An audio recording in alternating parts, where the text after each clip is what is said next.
கர்த்தராகிய தேவன் இந்த நாளில் நம்மோடு பேச விரும்புகிற ஒரு காரியம் இதுதான். வாசியங்கள் 1 கொரிந்தியர் 10வது அதிகாரம் 13வது வசனம். மனுஷருக்கு நேரிடுகிற சோதனையே அல்லாமல் வேறே சோதனை உங்களுக்கு நேரிடவில்லை. தேவன் உண்மையுள்ளவராய் இருக்கிறார். உங்கள் திராணிக்கு மேலாக நீங்கள் சோதிக்கப்படுகிறதற்கு அவர் இடங்கொடாமல் சோதனையை தாங்கத்தக்கதாக சோதனையோடு கூட அதற்கு தப்பிக்கொள்ளும்படியான போக்கையும் உண்டாக்குவார். கர்த்தராகிய தேவன் சொல்றாரு, மனுஷருக்கு நேரிடுகிற சோதனை இல்லாமல் வேறே சோதனை உங்களுக்கு நேரிடுவதில்லை. அதைத்தான் நாம் தியானித்து கொண்டிருக்கிறோம். அப்போ இஸ்ரவேல் மக்களுடைய வாழ்க்கையில் ஒரு சோதனையின் காலம் இருந்தது. அவர்கள் செங்கடலின் நடுவிலே, அவர்கள் செங்கடலை இரண்டாக பிளந்து அது நடுவிலே கர்த்தர் கொண்டு வந்தார். அது புதிய ஏற்பாட்டிலே ஞானஸ்தானத்துக்கு ஒப்பனையாக கர்த்தர் அதை சொல்லி இருக்கிறார். அப்படி நாம் ரட்சிக்கப்பட்டு ஞானஸ்தானம் பண்ணப்பட்டு தேவனுடைய பிள்ளைகளாய் மாற்றப்பட்டு விட்டோம். அப்படியாக இஸ்ரவேல் ஜனங்கள் தேவனுடைய ஜனங்களாக, தேவனுடைய பிள்ளைகளாக அழைத்து வரப்பட்டவர்கள் வனாந்தரத்திலே அவர்கள் வர வேண்டியதாக இருந்தது. இந்த வனாந்தரத்தின் ஒவ்வொரு பகுதியிலும் அவர்கள் தேவனை மாத்திரமே சார்ந்திருக்க வேண்டும். வனாந்தரத்தின் எல்லாவற்றுக்கும் அவர்கள் கர்த்தரைத்தான் சார்ந்து வாழ வேண்டியது அவசியமாக இருக்கிறது. ஒரு ரட்சிக்கப்பட்ட தேவ பிள்ளையுடைய வாழ்க்கையும் இதைத்தான் இதற்கு ஒப்பிட முடியும். ஒரு ரட்சிக்கப்பட்ட தேவனுடைய பிள்ளையுடைய வாழ்க்கையில் ரட்சிக்கப்பட்ட பிறகு அவர்கள் முழுமையாய் தேவனை மாத்திரம்தான் சார்ந்து வாழ முடியும். தேவன் மாத்திரம்தான் அவர்களுக்கு உதவி செய்ய முடியும். அதன் பின்பதாக அவர்கள் தங்கள் திறமையினாலோ, யுக்தியினாலோ, ஞானத்தினாலோ, அறிவினாலோ அவர்கள் வெற்றிகளை பெற முடியாது. ஏனெனில் அவர்கள் எப்பொழுது நீங்கள் ரட்சிக்கப்படுகிறீர்களோ அப்பொழுதே நீங்கள் சாத்தான் உங்களுக்கு எதிராளியாய் மாறி விடுகிறான்.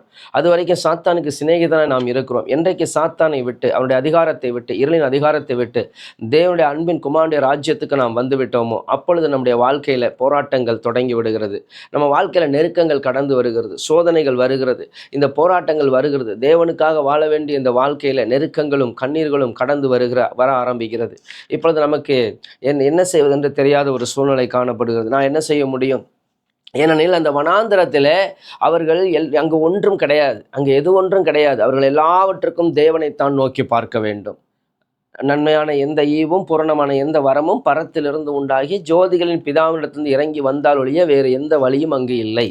ஆகவே இந்த பாதையிலே நாம் எப்படி நடந்து போகிறோம்? இன்றைக்கு நம்முடைய விசுவாச பாதையிலே நமக்கு வருகிற சோதனைகள், பைபிள் சொல்லுகிறது, மனுஷருக்கு நேரிடுகிற சோதனை அல்லாமல் வேற சோதனை உங்களுக்கு நேரிடுவது இல்லை என்று கர்த்தருடைய வேதம் சொல்லி இருக்கிறது.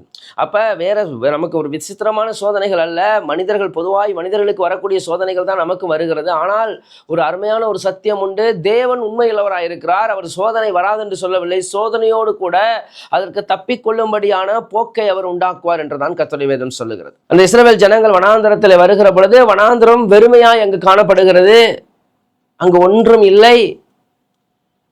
அப்ப இந்த வெறுமையான அந்த வனாந்தரத்தில் அவர்களுக்கு ஒன்றும் கிடைக்காது. எல்லாவற்றுக்கும் தேவன் அங்கு அற்புதங்களை செய்ய வேண்டும், தேவனை நோக்கி பார்க்க வேண்டும். அதே போலதான் அவர் ரட்சிக்கப்பட்ட தேவ பிள்ளைக்கு சாத்தான் எதிராளியாய் மாறிவிடுகிறான். தெளிந்த புத்தியுள்ளவர்களாயிருங்கள், விழித்திருங்கள், உங்கள் எதிராளியாகிய பிசாசானவன் யாரை விளங்கலாமோ என்று கர்ச்சிக்கிற சிங்கத்தை போல வகை தேடி சுட்டி திரிகிறான். அப்ப சாத்தான் எதிராளியாய் மாறி விடுகிறான். வேதம் சொல்லுகிறது, ஒரு தேவ பிள்ளைக்கு எதிராக வேதம் தேவ பிள்ளைக்கு சாத்தான் எப்படி எதிராக இருக்கிறான்? இந்த உலகம் பொல்லாங்கனுக்குள் கிடக்கிறது. உலகம் தன்னுடையதைத்தான் சிநேகிக்கும். நான் உலகத்தான் அல்லாதது போல நீங்களும் உலகத்தான் அல்ல. அவர்கள் என்னை துன்பப்படுத்தினால் உங்களையும் துன்பப்படுத்துவார்கள். அப்ப இங்கே உபத்திரவங்களும் போராட்டங்களும் நெருக்கங்களும் வரும் பொழுது நாம் எப்படி கிறிஸ்தவ ஜீவியத்தில் நிற்க போகிறோம்? அதைத்தான் வேதம் சொல்வது, நாம் நிற்கிறவன் என்று எண்ணுகிறவன் விழாதபடி எச்சரிக்கையா இருக்க கடவன். இந்த வேத பகுதி அவங்க இஸ்ரவேல் ஜனங்களுடைய வாழ்க்கையிலே அவர்கள் ஏன் விழுந்து போனார்கள், அழைக்கப்பட்ட அநேகர் ஏன் அதை பெற்றுக்கொள்ளவில்லை என்பதை குறித்து நம்மோடு பேசிக் கொண்டிருக்கிறது. வாசியங்கள் அந்த 1 கொரிந்தியர் 10வது அதிகாரம் 9வது வசனத்தை. அவர்களில் சிலர் கிறிஸ்துவை பரீட்சை பார்த்து பாம்புகளால் அழிக்கப்பட்டார்கள், அதுபோல நாமும் கிறிஸ்துவை பரீட்சை பாராதிருப்போமாக. வேதம் சொல்லுகிறது, அவர்கள் கிறிஸ்துவை பரீட்சை பார்த்து பாம்புகளாலே அழிக்கப்பட்டார்கள். இப்ப சர்ப்பம், பிசாசை நாம் குறிப்பிடுகிறோம். பிசாசு எப்படி நம்முடைய வாழ்க்கையில கடந்து வர முடிகிறது?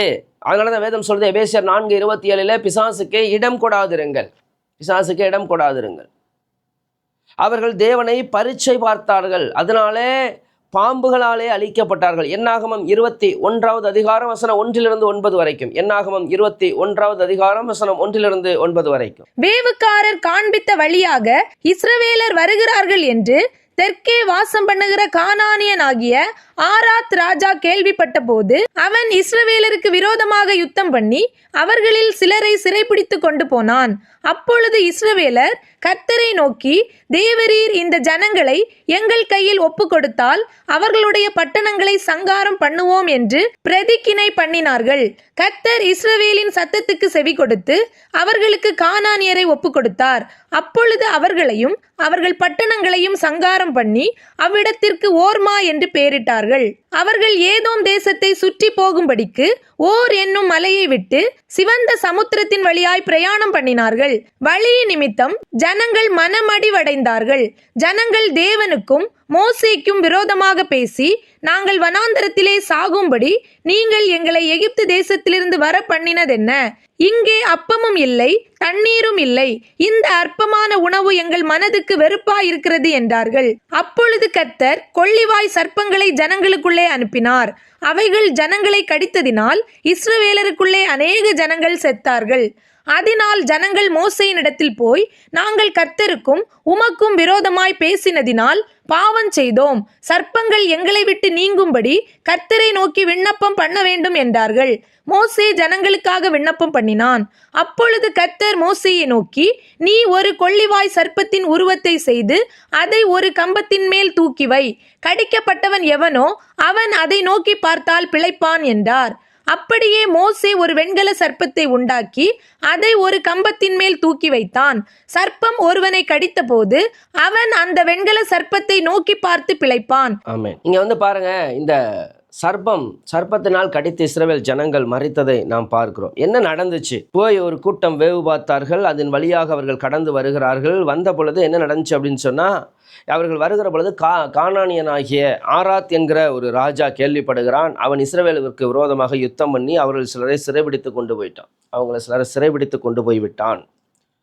அப்போது இஸ்ரவேல் ஜனங்கள் தேவனை நோக்கி ஜெபிக்கிறாங்க. ஆண்டவரே, இந்த ஜனங்களை எங்கள் கையில் ஒப்பு கொடுத்தால் அவருடைய பட்டணங்களை எல்லாம் சங்காரம் பண்ணுவோம் என்று பிரதிஜ்ஞை பண்ணினார்கள். அவர்கள் சத்தியம் பண்ணினார்கள். அப்போ கர்த்தர் இஸ்ரவேலின் சத்தத்துக்கு செவி கொடுத்து அவர்களுக்கு கானானியரை ஒப்பு கொடுத்தார். அவர்களுடைய பட்டணங்களை சங்காரம் பண்ணி அவ்விடத்துக்கு ஓர்மா என்று பெயரிட்டார்கள். என்ன பண்ணாங்கன்னா, அவங்க தேவன்கிட்ட நோக்கி ஜெபித்த பொழுது தேவன் ஜெபத்துக்கு பதில் கொடுத்தார். அவர்கள் அந்த கானானிய ராஜாவை தோற்கடித்தார்கள். ஆனால் அதுக்கு அடுத்ததாக அவர்கள் என்ன செய்ய வேண்டியிருக்குன்னா, அந்த வழியில் போகும்போது ஏதோம்னா யார் அப்படின்னா, ஏசாவுடைய வம்சத்தை சேர்ந்தவர்கள் தான் ஏதோமியர்கள், யாக்கோபுடைய சகோதரனாகிய ஏசா. அதனால் ஏதோம் தேசத்தை கர்த்தர் இஸ்ரவேல் மக்களுக்கு, அவன் போய் குடியிருந்த அந்த மலை, அந்த பகுதிகள் எல்லாமே ஏதோம் என்று அழைக்கப்பட்டது. அந்த மக்கள் ஏதோமியர்கள் என்று அழைக்கப்பட்டார்கள், ஏசாவின் வம்சத்தார்.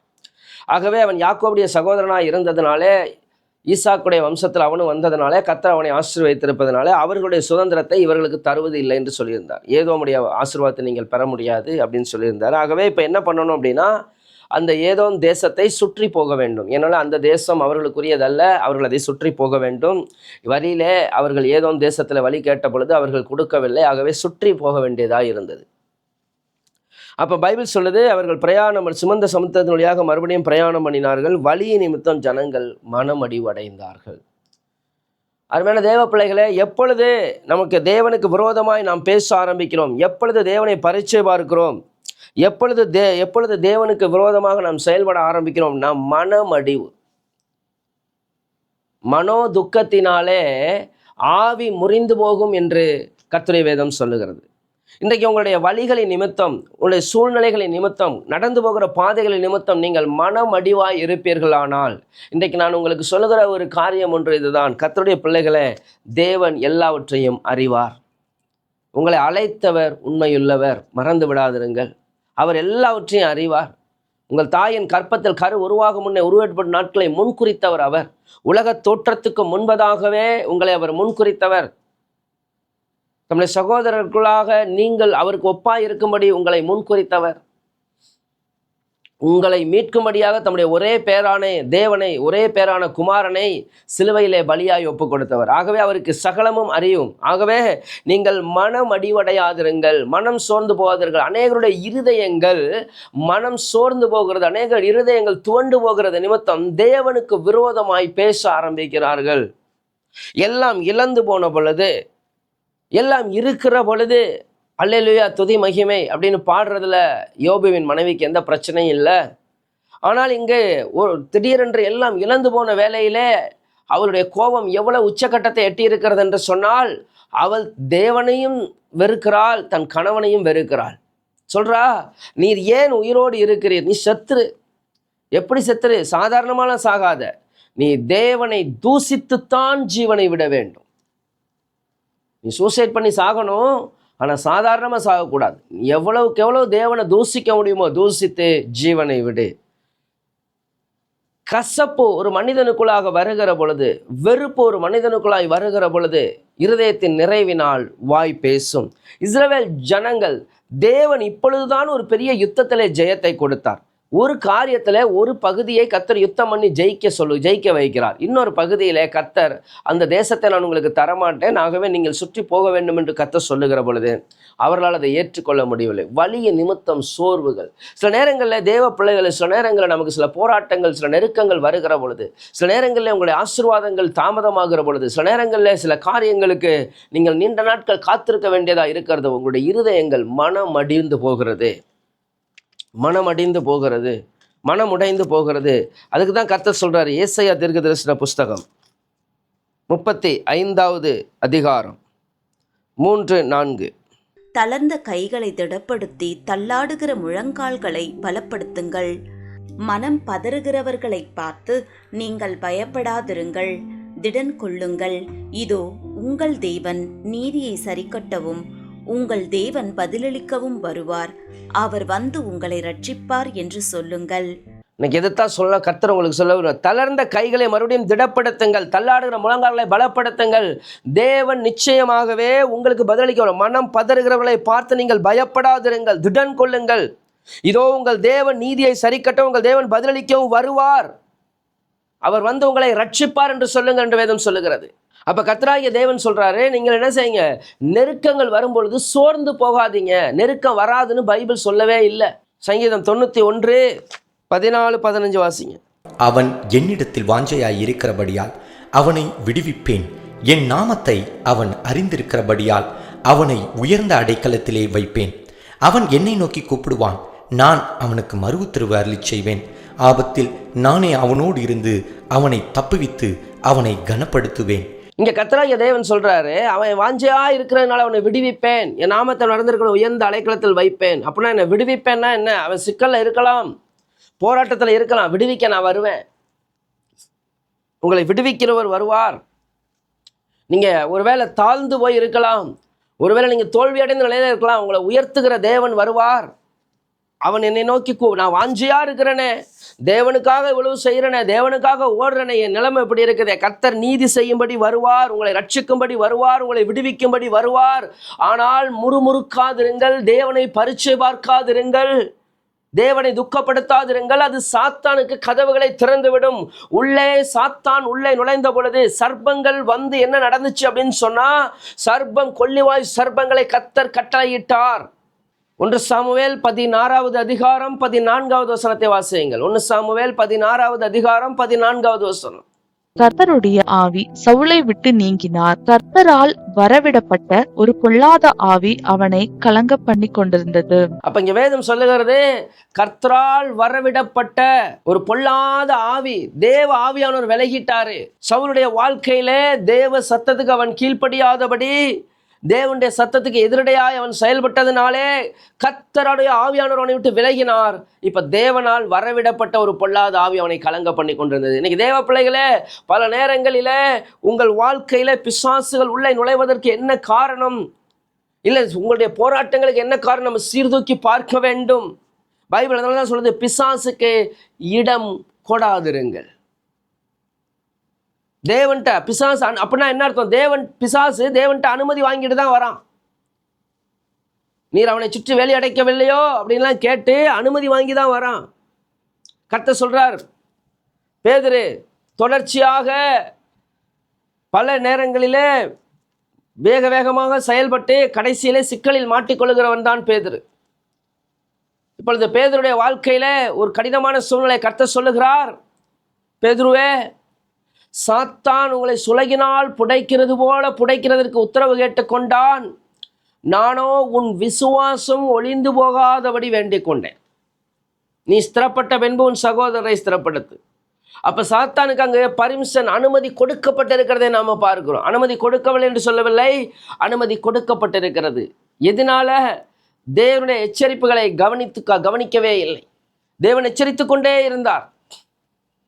பல நேரங்களிலே தேவன் கண்டித்து கொண்டிருந்த பொழுது, அருமையான தேவ பிள்ளைகளே, நமக்குள்ளாக வாசம் பண்ணுகிற பரிசுத்த ஆவியானவர் வந்து பாவத்தை குறித்தும் நீதியை குறித்தும் நியாய தீர்ப்பை குறித்து கண்டித்து உணர்த்துகிறவராக இருக்க வேண்டும். நமக்குள்ள இருக்கிற வெறும் ஆவியானவர் வெறும் அப்படியே கலிகூர்ந்து ஆராதிக்கிறவராக மாத்திரமோ அல்லது சில அந்நிய பாஷைகளை பேசுகிறவராக மாத்திரமோ அல்ல. சரி, பரிசுத்த ஆவியினுடைய தெளிவான வேலை என்னவென்றால் நம்மை தேவ ராஜ்யத்துக்கு அழைத்து செல்ல வேண்டும். அதற்குத்தான் அவர் நமக்கு கொடுக்கப்படும். நம்மை ரட்சித்ததின் நோக்கம் நம்மை அவருடைய ராஜ்யத்துக்கு அழைத்து செல்வதுக்கு. அதுதான் வேதம் சொல்லுகிறது. சத்திய வசனமாகிய சுவிசேஷத்தை கேட்டு நீங்கள் ரட்சிக்கப்பட்டு நீங்கள் விசுவாசிகளான பொழுது பரிசுத்த ஆவியானவரால் அவருக்குள் முத்திரை போடப்பட்டீர்கள்.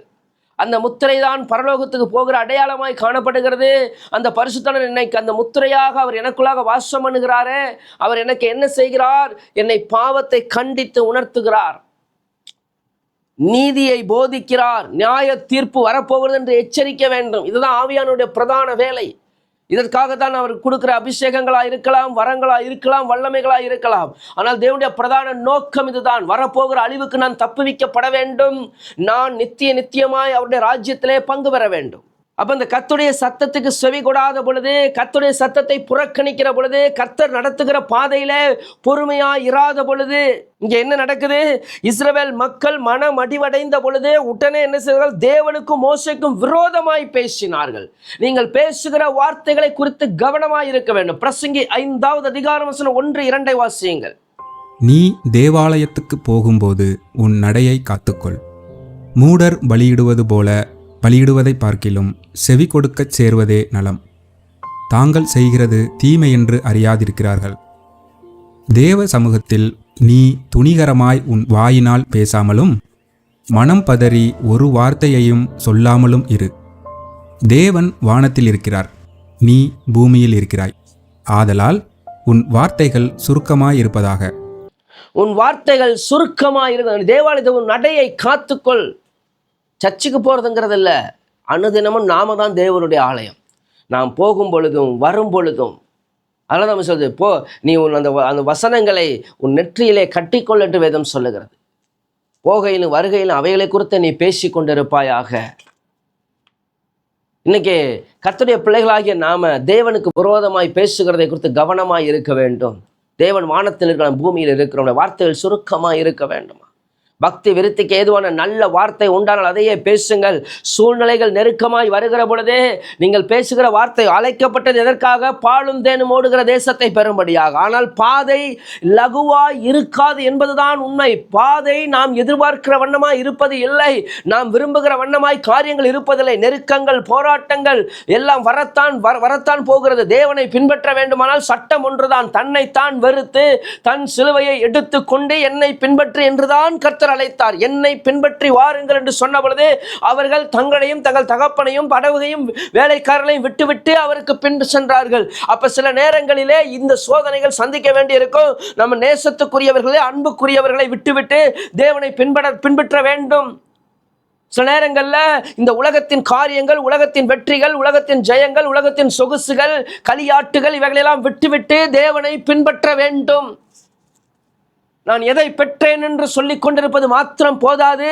தேவன் எனக்கு என்னவெல்லாம் செய்தார் என்பது சொல்லிக் கொண்டிருப்பது மாத்திரமல்ல சாட்சி. தேவன் நம்மை குறித்து ஒரு சாட்சி கொடுக்க வேண்டும்.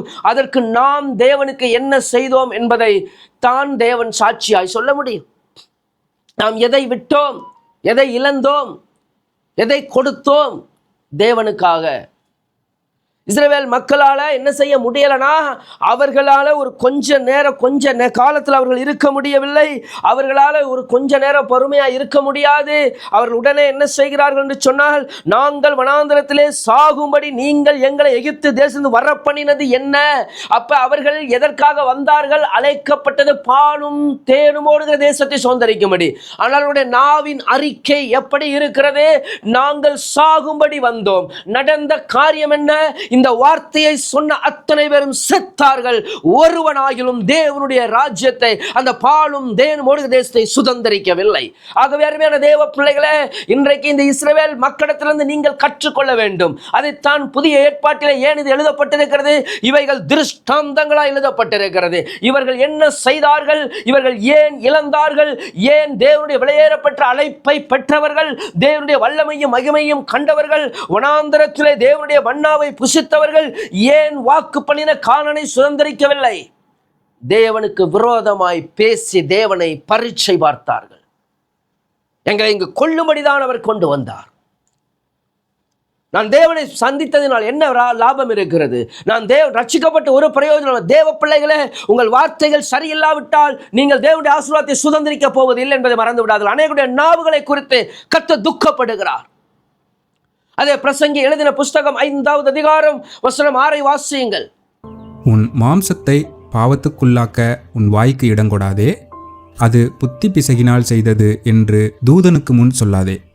தேவன் உன் வார்த்தைகளினாலே கோபங்கொண்டு உன் கைகளின் கிரியையை அழிப்பானேன். தேவன் இந்த ஜனங்களை கர்த்தர் எகிப்தியரோடு யுத்தம் பண்ணி எகிப்தின் இராணுவத்தை எல்லாம் அழித்து கொண்டு வந்த இந்த ஜனம்தான். ஆனால் ஏன் அவர்கள் வழியிலே அநேகர் மடிந்தார்கள்?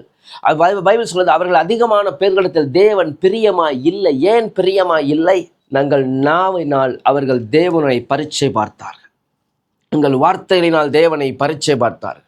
அதனால தான் வேதம் சொல்லுது, உங்கள் வாயில் வார்த்தை பிறவாததற்கு முன்பதாகவே உங்களுக்கு இன்னது தேவை என்று அவர் அறிந்திருக்கிறார். அவருக்கு எல்லாம் தெரியும். அவருக்கு எல்லாம் தெரியும். நம்ம செய்ய வேண்டியது ஒன்றே ஒன்று தான். அவர் நடத்துகிற பாதையிலே பொறுமையாய் கடந்து போக வேண்டும். பொறுமையாய் கடந்து போக வேண்டும். கவனமாய் அவரை நோக்கி பார்த்து போக வேண்டும். எபிரேயர் 12வது அதிகாரம் 1வது வசனத்தை வாசியுங்கள். ஆகையால் மேகம் போன்ற இத்தனை திரளான சாட்சிகள் நம்மை சூழ்ந்து கொண்டிருக்க, பாரமான யாவற்றையும் நம்மை சுற்றி நெருங்கி நிற்கிற பாவத்தையும் தள்ளிவிட்டு விசுவாசத்தை துவக்குகிறவரும் முடிக்கிறவருமாய் இருக்கிற இயேசுவை நோக்கி நமக்கு நியமித்திருக்கிற ஓட்டத்தில் பொறுமையோட ஓடக்கடவோம். கர்த்தர் சொல்றாரு, பொறுமையாய் ஓடணும். என்ன செய்யணும்? பாவம், உங்களை சுற்றி நிற்கிற பாவம், பாரம், தேவையில்லாத பாரம், அதை சுமந்துக்கிட்டே திரிகிற வரைக்கும் தேவனுக்கு பிரியமாக இருக்க முடியாது. தேவ பிள்ளைகளை கவனமாக இருங்க. உங்கள் பாரத்தை நீங்கள் தேவன் மேலே வைக்கணும். வருத்தப்பட்டு பாரம் சுமக்கிறவர்களே, நீங்கள் எல்லோரும் என்னிடத்தில் வாருங்கள், நான் உங்களுக்கு இளைப்பாறுதல் தருவேன் என்று சொன்ன தேவன் மேல் உங்கள் பாரத்தை வைத்து விட வேண்டும். நீங்கள் செய்ய வேண்டியது ஒன்றே ஒன்றுதான். அவருடைய பாதத்திலே அமர்ந்து அவருடைய சித்தத்தை செய்யும்படியாக நான் சாந்தமும் மனத்தாழ்மையுமா இருக்கிறேன், என் நுகத்தை உங்கள் மேல் ஏற்றுக்கொண்டு என்னிடத்தில் கற்றுக்கொள்ளுங்கள் என்று கர்த்தர் சொல்லி இருக்கிறாரே. அப்படியா அவருடைய நுகத்தை ஏற்றுக்கொண்டு அவருடைய சித்தத்தை செய்து அவருடைய பாதத்தில் அமர்ந்திருந்தால் நீங்கள் அமர்ந்திருந்து நானே தேவன் என்று அறிந்து கொள்ளுவீர்கள். ஆகவே தேவ பிள்ளைகளே, உங்கள் வாழ்க்கையில் தேவன் அற்புதங்களை செய்ய வேண்டுமானால், தேவன் தம்முடைய சித்தத்தை நிறைவேற்ற வேண்டுமானால், தேவ திட்டம் நிறைவேற வேண்டுமானால், நீங்கள் அவருடைய பாரத்தை சுமந்து கொண்டு உங்கள் பாரத்தை அவர் மேல் வைக்க வேண்டும். இரண்டாவதாக, தேவனுக்கு விரோதமான பாவத்தை செய்யாதிருங்கள். முறுமுறுத்தல் என்பது ஒரு பாவம். தேவனை பரீட்சை உன் தேவனாகிய கர்த்தரை பரீட்சை பாராது இருப்பாயாக என்று எழுதியிருக்கிறதே என்று இயேசு சாத்தானுக்கு விரோதமாய் சொன்னார். இன்றைக்கு தேவனை பரீட்சை பார்க்கிற, எனக்கு இதை செய்தால்தான், நான் இதை செய்தால் நான் தேவனை பின்பற்றுவேன். தேவனுக்கு எந்த பிரச்சனையும் இல்லை. நீங்கள் தேவனை விட்டுவிட்டால் அவர் உங்களை விட்டு விடுவார், அவ்வளவுதான். அவர் இஸ்ரவேல் ஜனங்களை அழைத்து கொண்டு வந்த பொழுது அந்த ஜனங்கள் ஒரு கூட்டம் அவருக்கு விரோதமாக எழும்பின பொழுது அவர் அப்படியே கலங்கி விட்டு விடவில்லை. ஐயோ, இந்த ஜனம் என்னை விட்டு போன, அவர்களுக்கு வாய்ப்புகளை கொடுத்தார். மனம் திரும்பாதவர்களை அதே வனாந்தரத்தில் அழித்து போட்டார். அடுத்த சந்ததி தேவன் பண்ணின வாக்கு தத்தத்தின்படி அந்த பாலும் தேனும் ஓடுகிற தேசத்தை சுதந்தரித்தார்கள். தேவனுடைய வாக்கு தத்தங்கள் மாறாது, தேவனுடைய வார்த்தைகள் மாறாது. ஏனெனில் தேவன் அழைத்த அழைப்பும் கிருபை வரங்களும் மாறுவதில்லை. ஆனால் பெற்ற நாம் மாறிக்கொண்டே இருக்கிறோம். பெற்ற மனிதர்கள் மாறிக்கொண்டிருக்கிறார்கள். ஆகவே உங்கள் அழைப்பையும் உங்கள் தெரிந்து கொள்வதையும் உறுதியாக்கும்படி ஜாக்கிரதையாயிருங்கள். இப்படி செய்தால் நீங்கள் இடறி விழுவது இல்லை என்று வேதம் சொல்லுகிறது. ஆகவே இந்த நாளிலே இஸ்ரவேல் மக்களுடைய வாழ்க்கையில் அவர்கள் என்ன சொல்ல அடுத்தது? இங்கே அப்பமும் இல்லை, தண்ணீரும் இல்லை, இந்த அற்பமான உணவு எங்கள் மனதுக்கு வெறுப்பாய் இருக்கிறது. வார்த்தைகள் எப்படிப்பட்டதா இருக்கிறது பாருங்க. தேவனுக்கு விரோதமாய் ஒரு மனிதன் முறுமுறுக்க ஆரம்பிக்கிற பொழுது, தேவனுக்கு விரோதமாய் பேச ஆரம்பிக்கிற பொழுது எவ்வளவு மூர்க்கமான வார்த்தைகளை அவர்கள் பயன்படுத்துகிறார்கள். அற்பமான உணவு. சங்கீத புஸ்தகம் சொல்லுகிறது, தேவ தூதர்களின் உணவை மனிதன் சாப்பிட்டான். எவ்வளவு பெரிய ஸ்லாக்கியம்! ஒரு தேவ தூதர்கள் சாப்பிடுகிற ஒரு உணவு கொடுக்கப்பட்டது. ஆனால் இவர்கள் சொல்லுகிறார்கள், இந்த அற்பமான உணவு எங்களுக்கு வெறுப்பாயிருக்கிறது. ஏன் கர்த்தர் இவர்களை கொண்டு போய் விடவில்லை? இன்றைக்கு விலையேறப்பட்ட ரட்சிப்பை புறக்கணிக்கிற ஒரு கூட்டம் இப்படித்தான் பேசிக் கொண்டிருக்கிறார்கள்.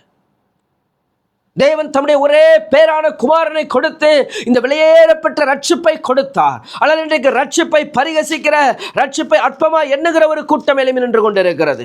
1 பேதுரு 1 அதிகாரம் 17, 18, 19.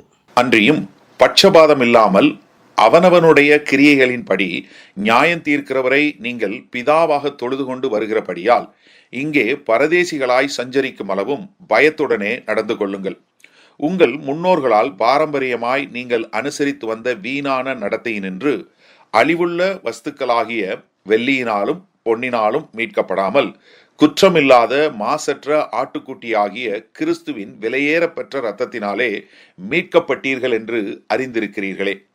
கர்த்தர் சொல்றார், அன்றையும் பட்சபாதம் இல்லாமல் அவனுடைய கிரியைகளின்படி நியாயம் தீர்க்கிறவரை நீங்கள் பிதாவாக தொழுது கொண்டு வருகிறோம். நீங்கள் பரதேசிகளாய் சஞ்சரிக்கலாம். பயத்துடனே பரதேசி என்றால் என்ன? ஒரு காரியம், இந்த இடத்துக்கு அவன் உரிமையானவன் அல்ல. இரண்டாவதாக, பரலோகத்துக்கு பிரயாணமாய் செல்லுகிறவர் என்று ஒரு அர்த்தம் உண்டு. அப்ப நாம் இந்த பூமிக்கு உரியவர்கள் அல்ல. அதனாலதான் வேதம் சொல்வது நம்முடைய குடியிருப்பு பரலோகத்தில் இருக்கிறது. அப்ப அந்த பரலோகத்துக்கு போகிற நாம், பரலோகத்தின் பிரயாணத்தில் இருக்கிற நாம், இங்கே நாம் வாழ்கிற நாட்களிலே வேதம் சொல்லுகிறது, பட்சபாதம் இல்லாமல் அவனுடைய கிரியைகளின் படிதான் தேவன் நியாயந்திருப்பார். இதோ வருகிறேன், அவனவனுக்கான பலன் என்னோடு கூட வருகிறது என்று கர்த்தர் சொல்லி இருக்கிறார். இதோ கர்த்தர் சொல்லுகிறார், நான் நியாயம் தீர்க்க வேண்டும், நான் நியாயம் தீர்க்க வரப்போகிறேன். ஆகவே இந்த பரதேசிகளால் சஞ்சல பயத்துடனே நடந்து கொள்ளுங்கள். அதுதான் வேதம் சொல்லுது, பயத்துடனே அவரை சேவித்து நடுக்கத்துடனே அவரை தொழுது கொள்ளுங்கள். இந்த விலையேறப்பெற்ற அந்த ரட்சிப்பை தேவன் தம்முடைய அன்றைக்கு இஸ்ரவேல் மக்களுக்கு பரலோகத்தின் மன்னாவை தேவன் அருளி செய்த பொழுது அவர்கள் சொல்ல, இது எங்களுக்கு வெறுப்பா இருக்கிறது. இந்த அற்பமான உணவாய் அது மாறி போனது அவர்களுக்கு. பரலோகத்தின் தம்முடைய ஒரே பேரான குமாரனை தேவன் அனுப்பினார். அந்த வெளியேறப்பட்ட ரட்சிப்பை பாவிகளை ரட்சிக்கும்படிக்கு தேவனுடைய குமாரன் வெளிப்பட்டார். அந்த வெளியேறப்பட்ட ரட்சிப்பை அவர் கொடுத்தார். எப்படி கொடுத்தார்? இந்த வெளியேறப்பட்ட இந்த பூமியில வெளியேறப்பட்டதா இருக்கிற பொன்னினாலும் வெள்ளியினாலும் மீட்கப்படவில்லை. அவர் தம்முடைய ஒரே பேரான குமாரனை கொடுத்ததினாலே குமாரன் சிந்தின மாசற்ற ஆட்டுக்குட்டியாகிய கிறிஸ்துவின் வெளியேறப்பட்ட இரத்தத்தினால் மீட்கப்பட்ட என்று வேதம் சொல்லுகிறது. அதைத்தான் வேதம் இங்கே எச்சரிக்கிறது. எபிரேயர் 2 அதிகாரம் 2-3 வாசியுங்கள். ஏனெனில் தேவதூதர் மூலமாய் சொல்லப்பட்ட வசனத்திற்கு விரோதமான எந்த செய்கைக்கும் கீழ்ப்படியாமைக்கும் நீதியான தண்டனை வரத்தக்கதாக அவர்களுடைய வசனம் உறுதிப்படுத்தப்பட்டிருக்க, முதலாவது கர்த்தர் மூலமாய் அறிவிக்கப்பட்டு பின்பு அவரிடத்தில் கேட்டவர்களாலே நமக்கு உறுதியாக்கப்பட்டதும், அடையாளங்களினாலும் அற்புதங்களினாலும் பலவித பலத்த செய்கைகளினாலும் தம்முடைய சித்தத்தின்படி பகிர்ந்து கொடுத்த பரிசுத்த ஆவியின் வரங்களினாலும் தேவன் தாமே சாட்சி கொடுத்ததுமாய் இருக்கிற இவ்வளவு பெரிதான ரட்சிப்பை குறித்து நாம் கவலையற்றிருப்போமானால் தண்டனைக்கு எப்படி தப்பித்துக் கொள்வோம்? பதில் சொல்லுகிறது, பழைய ஏற்பாடு மோசையின் மூலமாய் கொடுக்கப்பட்டது. ஆங்காங்கே சில தேவ தூதர்கள் அப்பொழுதுக்கு வருவார்கள். இவ்வளவுதான் காரியங்கள் அங்கே இருந்துச்சு. புதிய ஏற்பாடு அப்படி இல்லை. அவர் தம்முடைய ஒரே பேரான குமாரனை கொடுத்ததின் மூலமாய் இந்த வெளியேறப்பட்ட ரட்சிப்பு உண்டானது. கர்த்தர் மூலமாய் அறிவிக்கப்பட்டு கேட்டவரால் உறுதியாக அடையாளங்கள், அற்புதங்கள், பலத்த செய்கைகள், பரிசுத்தாவினுடைய வரங்கள் அப்படின்னு சொல்லி தேவன் தம்முடைய வல்லமையாய் வெளிப்படுத்தி சாட்சி கொடுத்த பெரிய ரட்சிப்பு என்று வேதம் சொல்லுகிறது. இந்த பெரிய ரட்சிப்பை குறித்து நாம் கவலையற்று இருப்போமானால், இன்றைக்கு அருமையான தேவ பிள்ளைகளே, ரட்சிப்பை குறித்த ஒரு கவலை ஒரு தேவ பிள்ளைக்கு இருக்க வேண்டும். உங்கள் குடும்பத்தை குறித்தல்ல, உங்கள் பொருளாதாரத்தை குறித்தல்ல, உங்கள் வியாதியை குறித்தல்ல. அவைகளை தேவன் மாற்றுவார், அவைகளை தேவன் சுகமாக்குவார். ஆனால் உங்களை கவலை எதை குறித்து இருக்க வேண்டுமாம்? வேதம் உங்களை ரட்சிப்பு நிறைவேறுவதை குறித்து. இன்றைக்கு அவருடைய வருகையில் அவரை சந்திக்க நீங்கள் ஆயத்தமாக இருக்கிறீர்களா? பரம கானானுக்கு போவதற்கு நீங்கள் ஆயத்தம் உள்ளவர்களாய் நீங்கள் இருக்கிறீர்களா? பிலிப்பியர் 2வது அதிகாரம் 12வது வசனம். ஆதலால் எனக்கு பிரியமானவர்களே, நீங்கள் எப்பொழுதும் கீழ்ப்படுகிறபடியே நான் உங்களுக்கு சமீபமாய் இருக்கும் பொழுது மாத்திரமல்ல, நான் தூரமாய் இருக்கிற இப்பொழுதும் அதிக பயத்தோடும் நடுக்கத்தோடும் உங்கள் ரட்சிப்பு நிறைவேற பிரயாசப்படுங்கள். வேதம் சொல்லுகிறது, ஆகவே எனக்கு பிரியமானவர்களே, நீங்கள் எப்பொழுது கீழ்ப்படி, நான் உங்களுக்கு சமீபமாக இருக்கும் பொழுது மாத்திரமல்ல, நான் தூரமாக இருக்கிற இப்பொழுது சொல்றேன், அதிக பயத்தோடும் நடுக்கத்தோடும் உங்கள் ரட்சிப்பு நிறைவேற பிரயாசப்படுங்கள். நிறைவேறணும். எகிப்திலிருந்து வந்தது ஒரு பெரிய விஷயம் அல்ல. எகிப்திலிருந்து வரும்பொழுது தேவன் எல்லாவற்றையும் செய்து விட்டார். இப்பொழுது வனாந்தரத்தை நீ கடக்க வேண்டும். வனாந்தரத்திலே ஒவ்வொன்றுக்கும் தேவனை சார்ந்திருக்க வேண்டும். இதோ இஸ்ரவேல் ஜனங்களுடைய இருதயமானது எகிப்தை நோக்கி திரும்பினதினாலே அவர்கள் இப்பொழுது தேவன் கொடுத்த மேன்மையான அந்த பரலோகத்தின் மன்னாவை அற்பமான உணவு என்று அவர்கள் பரிகசிக்கிறார்கள். இன்றைக்கு அநேகருடைய வாழ்க்கையிலே ரட்சிப்பு அற்பமாய் போய்விட்டது. விலையேறப்பட்ட ஒரே பேரான குமாரனை தேவன் பலியாய் கொடுத்த இந்த விலையேறப்பட்ட ரட்சிப்பு அற்பமாய் இருக்கிறது. ஆமா, என்ன கிறிஸ்துவுக்குள்ள இருந்து என்னத்தை கண்டேன், ரட்சிக்கப்பட்ட என்னத்தை கண்டோன்னு பரிகசித்து நாவுகளினாலே பாவம் செய்து கொண்டிருக்கிறீர்கள். ஆகவே அது தேவ தூதர்களுக்கு முன்பதாக நீ மனம் பதறி ஒரு வார்த்தையை சொல்லாதே என்று வேதம் சொல்லுகிறது. உன் வாயின் வார்த்தைகளில் உன் கைகளின் கிரியையை அழிப்பானேன் என்று கர்த்தருடைய வேதம் சொல்லுகிறது. இன்றைக்கு கர்த்தர் அநேகருடைய கைகளின் கிரியை அழிப்பதற்கு காரணம் என்ன? அவர்கள் தேவனுடைய மேன்மையான அந்த அழைப்பை பெற்ற ஜனங்கள், தேவனுடைய வல்லமையை பார்த்த ஜனங்கள் ஏன் தேவனுடைய பிரியத்தை பெற முடியவில்லை? ஏன் தேவனுடைய ஆசீர்வாதத்தை அனுபவிக்க முடியவில்லை? வேதம் சொல்லுகிறது, யோசுவா சொல்லுகிறான், அவர் இஸ்ரவேல் ஜனங்களுக்கு சொன்ன நல்வார்த்தை எல்லாவற்றையும் நிறைவேற்றினார், ஒன்றையும் தவறி போகவில்லை. அப்ப அவர் சொன்னதை அவர் செய்தார். ஆனால் அந்த பாதையிலே கடந்து போகிற மக்கள், அதை பெற்றுக்கொள்ளும்படி போகிற மக்கள், அவர்கள் தேவனுக்கு விரோதமாய் முறுமுறுத்ததினாலே சாத்தான் உள்ளே நுழைந்து விட்டான். அவர்கள் அழைப்பை இழந்து போனார்கள். ரட்சிப்பை குறித்து அக்கறையற்றவராய் மாறினார்கள். தங்கள் ஓட்டத்தை அவர்கள் முடிக்கவில்லை, வெற்றிகரமாய் முடிக்கவில்லை. வனாந்தரத்திலே அவர்கள் விழுந்து போனார்கள் என்று கர்த்தருடைய வேதம் சொல்லுகிறது. கர்த்தருக்கு என்ன செய்தார்? கொள்ளிவாய் சர்ப்பங்கள் உள்ளே வந்தது. இன்றைக்கு நம்முடைய வாழ்க்கையில நமக்கு வரக்கூடிய போராட்டங்கள், ஒரு தேவ பிள்ளையோட வாழ்க்கையில போராட்டங்கள் சோதனைகள் வருகிற பொழுது 2 காரியத்தை நம்ம சரியா நிதானிக்கணும். ஒன்று, அது நமக்கு ஒரு விசுவாச போராட்டம் என்றால் நாம் பொறுமையோடு காத்திருக்க வேண்டும். நாம் பொறுமையோடு காத்திருக்க வேண்டும். அவருடைய வேலை வரும் வரைக்கும் நாம் பொறுமையாய் காத்திருக்க. வேதம் சொல்கிறது, யோபின் பொறுமையை குறித்து கேள்விப்பட்டிருக்கிறீர்கள், தேவனுடைய செயலின் முடிவையும் கண்டிருக்கிறீர்கள். உங்கள் வனாந்தரத்தின் பாதையிலே ஞாபகத்தில் வைத்துக் கொள்ளுங்கள். வனாந்தரத்தின் பாதையிலே கடந்து போகிற பொழுது, சில நேரங்களிலே நீங்கள் ஒரு கிறிஸ்தவர்களாக இருக்கிற பொழுது, தேவன் உங்களுக்கு ஒரு அழைப்பை கொடுத்திருக்கிற பொழுது, நீங்கள் தேவனை பின்பற்றி போகிற பொழுது எல்லாம் உங்களுக்கு சாதகமாக இருக்க போவது இல்லை. தேவன் நடத்தி செல்கிற பாதையில நீங்கள் நினைக்கிறது எல்லாம் அதனதின் காலத்தில் அப்படியே எல்லாம் நேர்த்தியாய் நடந்து விடுவது இல்லை.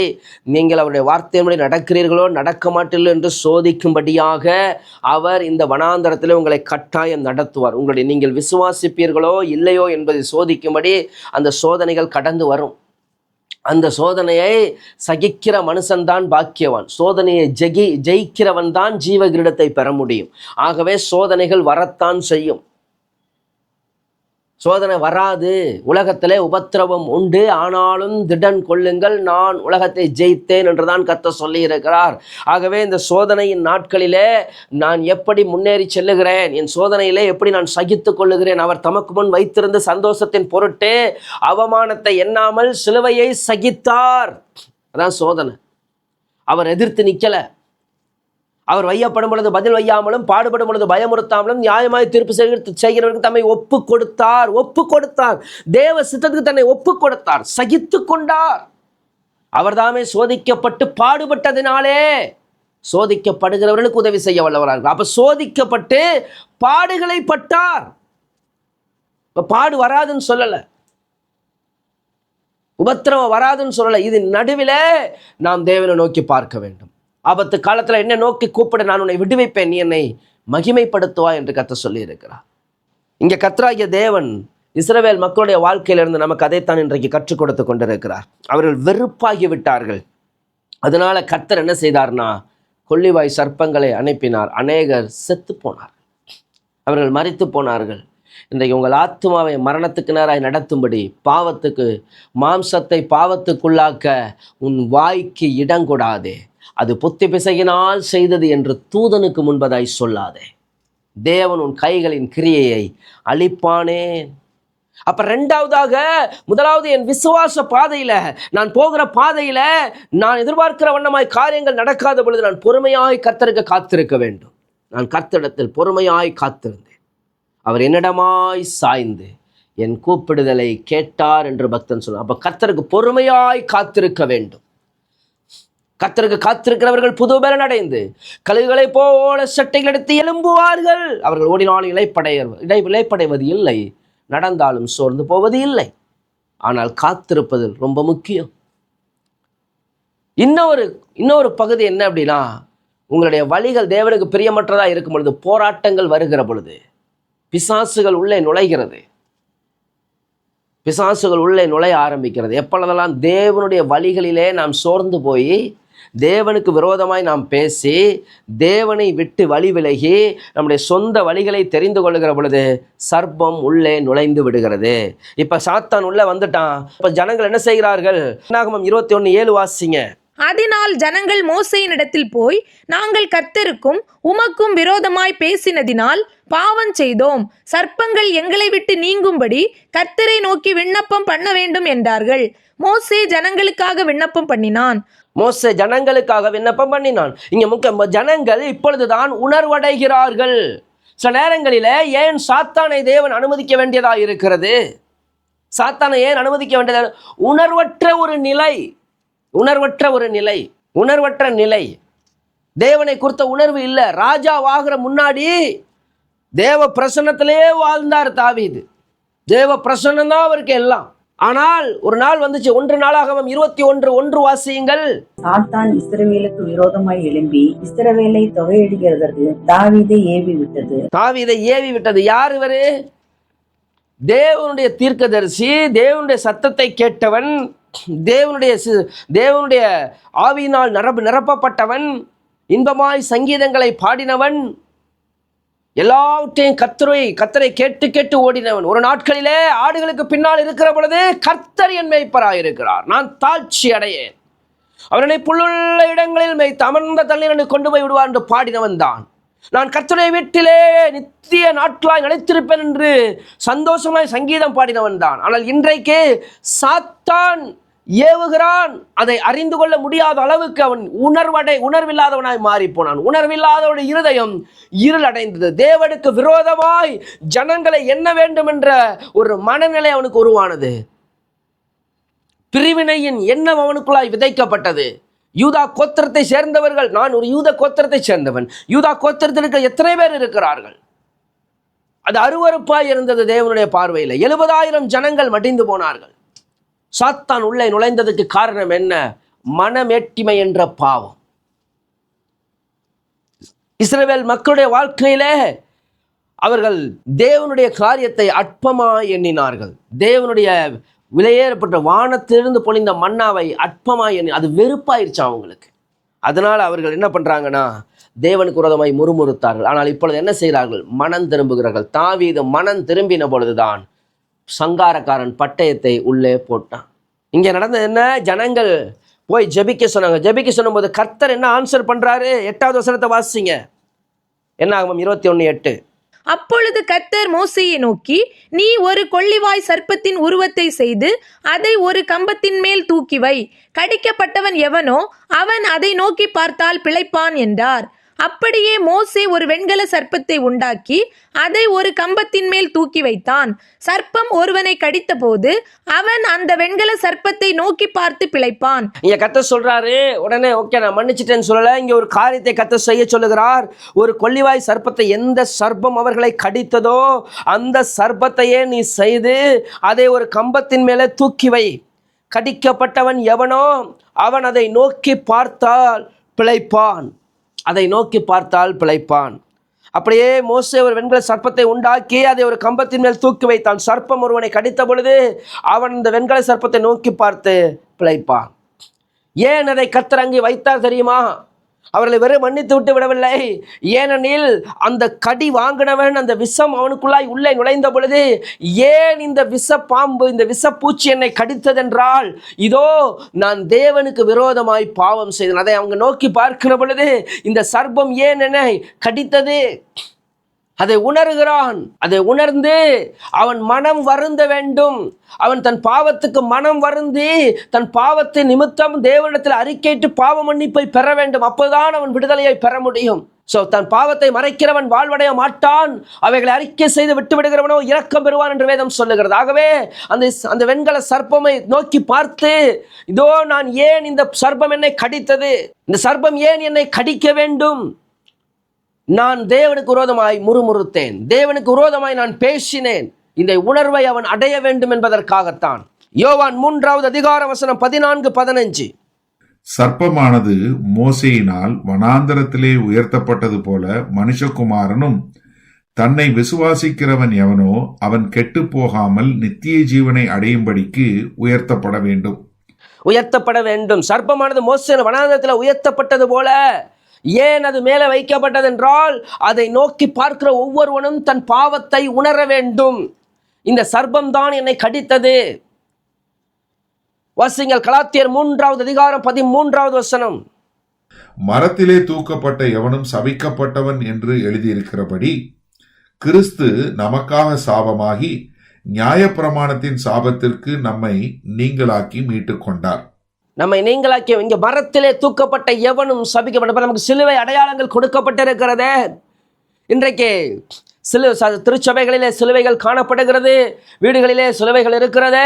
இந்த சிலுவை என்பது என்னை பரிசுத்தமாக்கவில்லை. சிலுவை ஒரு வணக்கத்தின் அடையாளம் அல்ல. அந்த சிலுவையிலே தொங்கின இயேசு கிறிஸ்து. இந்த சிலுவை என்பது எதின் அடையாளம்? சாபத்தின் அடையாளம். ஏன் நான் பாவத்தின் மூலமாய் சாபத்துக்கு உள்ளாக்கப்பட்ட ஒரு மனிதனாய் காணப்பட்டேன், நான் நரகத்துக்கு உள்ளான மனிதனாய் காணப்பட்டேன். மரத்திலே தூக்கப்பட்டவன், சபிக்கப்பட்டவன். ஏன் கிறிஸ்து எனக்காக சாபமானார்? பாவம் அறியாத அவரை நமக்காக பாவமாக்கினார் என்று வேதம் சொல்லுகிறது. நாம் நீதியாகும்படி அவர் பாவமானார். அவரில் எவ்வளவேனும் பாவம் இல்லை. ஆனால் நாம் எல்லாருடைய அக்கிரமத்தையும் அவர் மேல் சுமர பண்ணினார். நமக்கு சமாதானத்தை உண்டு பண்ணும் ஆக்கினை அவர் மேல் வந்தது. அப்ப தேவனாகிய கர்த்தர் என்னுடைய எல்லா பாவங்களையும் சிலுவையிலே சுமந்தார். என்னுடைய எல்லா சாபங்களையும், என்னுடைய எல்லா அக்கிரமங்களையும் அவர் சிலுவையிலே சுமந்தார். அப்ப இன்றைக்கு நான் அதை நோக்கி பார்க்க வேண்டும். அருமையான தேவ பிள்ளைகளே, மனம் திரும்புதல் என்பது என்ன? நான் சிலுவையை நோக்கி பார்க்க வேண்டும். சிலுவையில் தொங்கின இயேசு கிறிஸ்துவை நோக்கி பார்க்க. எனக்கு அந்த உணர்வு இல்லாவிட்டால் நம்முடைய கிறிஸ்தவ ஜீவியம் பிரயோஜனமற்றதாய்த்தான் காணப்படும். இஸ்ரவேல் மக்களுடைய வாழ்க்கையில இதோ ஏன் அதை கர்த்தர் செய்ய சொன்னார் என்றால், அவன் உணர்வடைய வேண்டும். இன்றைக்கு நம்மிடத்துல அந்த உணர்வு இருந்தால் நலமாயிருக்கும். பாவத்தை குறித்ததான ஒரு உணர்வு. நான் எந்த இடத்துல தேவனுக்கு விரோதமாய் நான் பேசினேன், எந்த இடத்துல தேவனுடைய வார்த்தைக்கு விரோதமாய் பேசினேன், எந்த இடத்துல தேவ சித்தமில்லாத காரியங்களை நான் செய்து கொண்டிருந்தேன், எந்த இடத்துல நான் மனமடிவாகி தேவன் கொடுத்த மேன்மையானவர்களை அற்பமாய் நான் பேசினேன். கவனமாயிருங்கள். உங்களுடைய போராட்டத்தின் காலங்களிலே, உங்களுடைய நெருக்கத்தின் காலங்களிலே சாத்தான் தந்திரமாய் உங்கள் சிந்தனைகளை பிடித்து தேவனுக்கு விரோதமாய் உங்களை முறுமுறுக்கவும், தேவனுக்கு விரோதமாய் பேசவும், தேவன் கொடுத்த வெளியேறப்பட்ட ரட்சிப்பையும் தேவன் கொடுத்த நன்மைகளையும் பரிகசித்து பேசவும், ஏளனமாய் பேசவும் உங்கள் நாவுகளை திருப்புகிற பொழுது நீங்கள் கவனிக்கவில்லை என்றால், நீங்கள் ஜாக்கிரதையுள்ளவர்களாய் இராமல் பேதையோ நெடுக போய் தண்டிக்கப்படுகிறான் என்று வேதம் சொல்லுகிறது. ஞானியோ தன் நடையின் மேல் கவனமாயிருக்கிறான். போராட்டம் வராது, நெருக்கம் வராது. கர்த்தருக்காக வாழ்ந்த நெருக்கம் வரும், போராட்டம் வரும். எல்லா சூழ்நிலை அவரை நோக்கி பார்க்கணும். மோசே, இஸ்ரவேல் மக்கள் மோசேக்கு விரோதமாய் பேசுகிற பொழுதெல்லாம் மோசே மக்களோடு போராடி கொண்டிருக்கவில்லை. ஒவ்வொரு முறையும் அவன் தேவனை நோக்கி பார்க்க ஆரம்பித்தான். தேவனுக்காக ஓடுகிற பொழுது நெருக்கங்கள் வரத்தான் செய்கிறது. எரேமியா 33வது அதிகாரம் 1-3 வரைக்கு வாசியுங்கள்.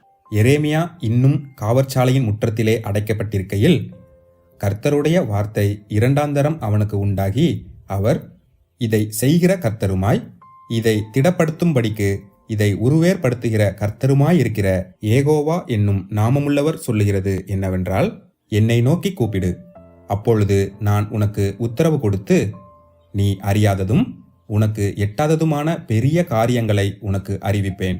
இங்க கர்த்தராகிய தேவன் சொல்றார், எரேமியா காவல் சாலையின் முற்றத்திலே அடைக்கப்பட்டிருக்கிறான். அவனுடைய கர்த்தருக்கு உண்மையாய் ஓடினவன், கர்த்தருடைய ஊழியத்தை உண்மையாய் செய்தவன், கர்த்தருக்காக வைராக்கியமாய் நின்றவன், தேவனுடைய சத்தத்தை உண்மையாய் தொனித்தவன். ஆனாலும் அவனுடைய நிலை என்ன?